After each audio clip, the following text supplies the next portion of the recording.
the day before tomorrow, the day before tomorrow.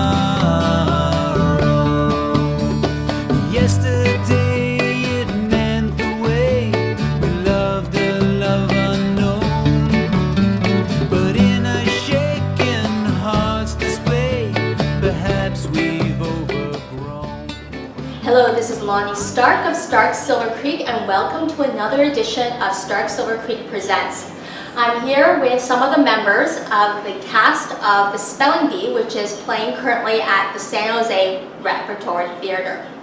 I want to welcome Clifton, Danny, and Mark. Thank you for joining us, and you play some interesting roles. So we'll first start off with a question. Have you ever been in a spelling bee? In the 5th grade, I took the class vocabulary test and did very well, surprisingly. I've always loved words and letters and Sort of like the character Olive. Kind of like Olive, exactly. I like looking at words and rearranging letters, and I'm definitely not as good at it as Miss Olive Ostrovsky is, but yeah, I have a fascination with words, but I did not expect to do very well, and I did. And then I think the pressure of being up on the stage got the better of me. I think I got 2 words right before I went out on Cocoon, which I was so mad because it's a movie and everything. Okay, how do you spell Cocoon? C-O-C-O-O-N, Cocoon. Great. When I was in the 4th grade, I won my all-school spelling bee. Oh, so you liked Chip, you were also a champion. Kind of. It's kind of unexpected. I always liked language arts and diagramming sentences and things like that. And when it time for each class to send their representatives to the all-school spelling bee, I was chosen, and somehow I won. I don't really know how it happened, but I did. And then I got to go on to the next level, which was the regional, something more of like a regional bee. And I think I got out on the 2nd word because I didn't really study or anything. Such high expectations, and then my 2nd word on tobacco, I think I got it out. They were asking children how to spell tobacco. That was the word I got. I don't know about that one. so Clifton, any experiences in the spelling bee? No, we didn't have spelling bees at my school, but I did have a librarian for a mother. My mother is a librarian, so there's a scene in our show that involves some flashcards with a parent and the child. And my mom, I went to a different school than the school where my mom taught. So she would come home and do a lot of the stuff that she did in her classes with me and my brother at home. Her experiment. Yeah, and so we did a lot of flashcards growing up and a lot of games, reading games at home. And so I did do that, and I did learn. I was a really good speller, but we just didn't have the opportunity to compete. We had music competitions and theater at our school and a lot of sports, but we didn't do spelling. But I think I might have done pretty well if I had the chance. Well, definitely in the play. Now, it's interesting, in this play there are 6 main characters that are the contestants for this spelling bee.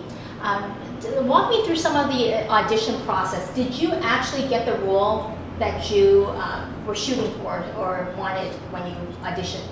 Well, yeah, actually, I think each of the characters are fairly specific, and granted, I think there are different ways that you could play each one, but I feel like our director had sort of an idea of what she wanted for each character, and when I auditioned for the part, this was the role I was auditioning for, and I sang the song that he sings. And which one did you choose? It was My Unfortunate Erection, which is the song that Chip sings in the show, which is what they asked me to prepare for the audition. So that makes sense. So they want to make sure that you can belt that out. Right. And boy, can you.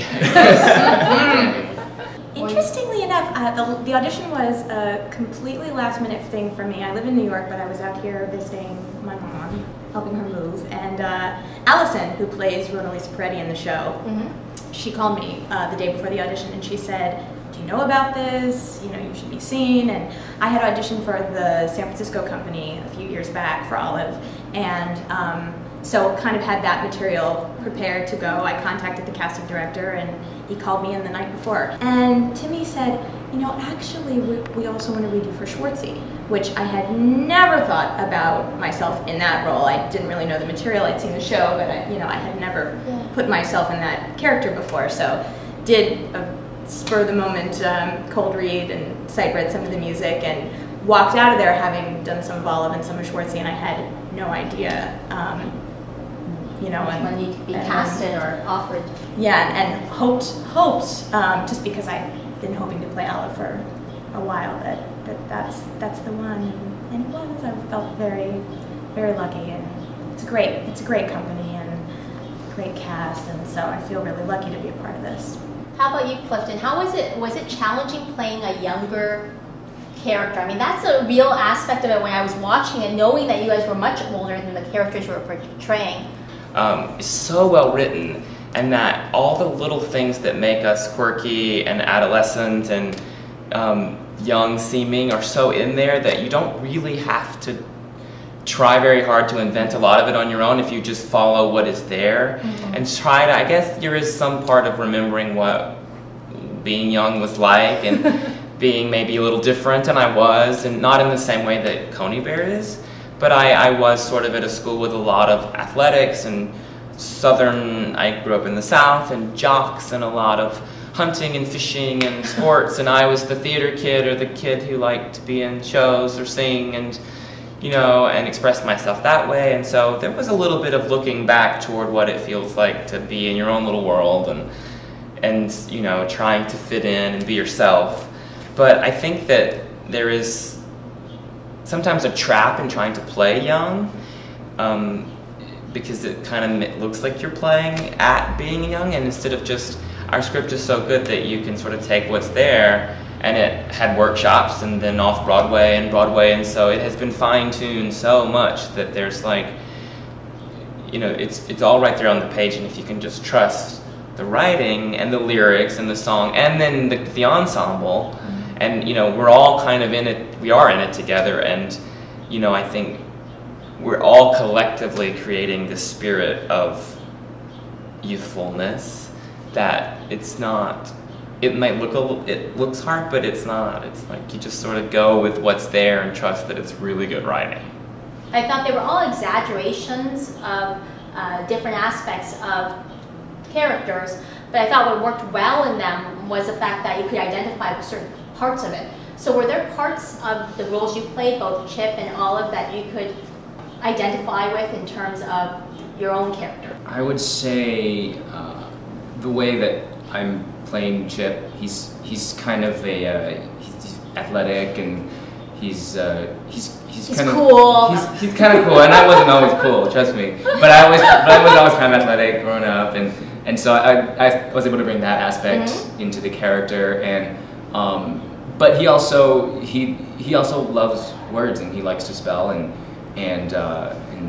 he really loves spelling bees, and I also really enjoyed growing up. I also enjoyed words and language and reading and things like that. So that was something that was also really easy to relate to. So it's kind of fun to bring the two together, kind of a sportier personality, and also a little bit of a brainy one as well. I love you have such intensity when you're whenever he goes into the zone about to spell. There's you can see this bubble around him, and he's in his own complete mental zone. He's reliving his championship. Yeah. It's just Chip and the word. I love watching that. Yeah. How about other parts of Olive? You obviously didn't have the dictionary as your best friend. How do you know? No, but one of the things I love about Olive is the multitude of contradictions that it's this, she's 12, but she's extremely advanced, intellectually, emotionally, everything that's going on for her at home. Her parents are not really able to be there for her because of various circumstances, and so she's kind of on her own a little bit.